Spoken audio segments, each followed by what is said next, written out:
my name is Nishi Singhal of class 12th A from ABPS VERAVAL. Cyber safety. Cyber safety is when a person uses the internet wisely and stays safe online and be responsible.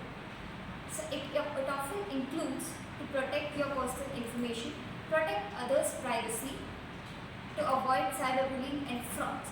Cyberbullying is when a person uses offensive texts, spread false rumors to defame you online. There are also some cyber threats that one should keep in mind to stay safe online while surfing the internet. First, phishing. Phishing is when online fraudsters pretends to be trusted institutions to steal your money and to convince you into giving your personal information like OTPs, passwords, etc. Second, malicious software. Malicious software is a harmful software that damages your computer and all the other devices connected to your computer. It often includes viruses, Trojan horses, spyware, ransomware, etc.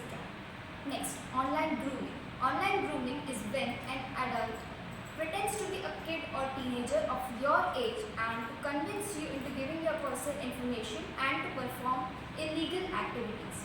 Next, online theft. Online theft is when a person steals your personal information and pretends to be you online by using your personal information like username, photographs, etc.